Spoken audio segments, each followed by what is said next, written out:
اب آ رہی ہے بات بالکل دو ٹوک، وہی جو میں نے کہا تھا ان تمام صورتوں میں ہے زجر، توبیخ، جھنجھوڑنے کا انداز۔ کیا ہو گیا مسلمانوں تمہیں؟ یا ایھا الذین آمنوا ما لکم لم تقولون ما لا تفعلون، تمہیں کیا ہو گیا ہے مسلمانوں، تم جو کہتے ہو وہ کرتے نہیں، کیوں کہتے ہو جو کرتے نہیں؟ ایمان اللہ پر اور اس کے حکم پاؤں تلے، ایمان رسول کا، محبت اور عشق کے دعوے اس کے سنتوں یہ دجیاں بکھیر دو، کیا ہے؟ اس وقت نہیں تھا یہ، میں نے کہا وہاں تو ذرا سی کمی آئی تھی، ابھی اوسط کچھ گرا تھا، اس کے اوپر یہ پکڑ آ رہی ہے۔ تو آج سوچئے کہ آج اگر کہیں قرآن نازل ہو جائے اور آج اگر کہیں محمد رسول اللہ آ جائے تو اس امت کو دیکھ کر کیا کہیں گے؟ یہ میری امت ہے، یہ 1.5 ارب انسان میری امت ہے۔ لم تقولون ما لا تفعلون کبر مقتا عند اللہ ان تقولوا ما لا تفعلون، بڑی شدید بیزاری کی بات ہے اللہ کے نزدیک کہ تم کہو جو کرتے نہیں۔ اب بتائیے اس سے بڑی زجر و توبیخ کیا ہوگی؟ اچھا معلوم ہوتا ہے کہ شاید کچھ لوگوں نے محبت رسول کے دعوے کیے ہوں گے۔ جاننا چاہتے ہو اللہ کو کون محبوب ہیں؟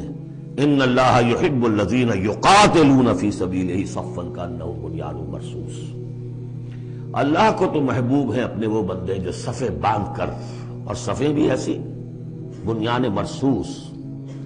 آج کل کا تصور کیجئے، ری انفورسڈ کانکریٹ والز جو بڑے بڑے ڈیمز کی بنائی جاتی ہیں، اس زمانے میں بھی تھا، چنائی کر کے پھر تانبا اس کے اندر جو ہے وہ پگھلا کر، جو ہم دیکھ آئے ہیں ذوالقرنین کے معاملے میں، آتونی افرغ علیہ قطرہ، اب وہ جو ہے وہ فورٹیفائڈ ایسی صفیں۔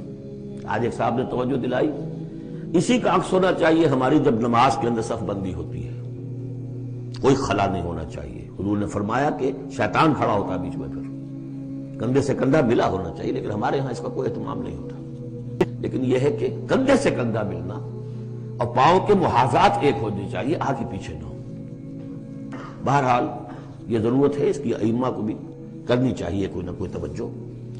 تو یہ اصل میں سمم بونم ایک اصطلاح ہے فلسفے کی، کہ ہر فلسفہ اخلاق میں ایک تصور ہوتا ہے خیر اعلیٰ، the highest good, highest virtue کیا ہے۔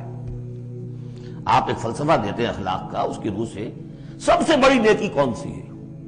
تو جان لیجئے اسلام میں سمم بونم، اسلام کے خیر اعلیٰ قتال فی سبیل اللہ ہے۔ ان اللہ یحب الذین یقاتلون فی سبیلہ صفا کانہم بنیان مرصوص۔ اب سوچ لو، دیکھ لو، سوچ سمجھ کے قدم رکھو، جس کو ہو جان و دل عزیز اس کی گلی میں جائے کیوں؟ اس راستے پر آنا ہے تو یہ سمم بونم ہے۔ یہ 4 آیتیں ہو گئیں تمہید کی۔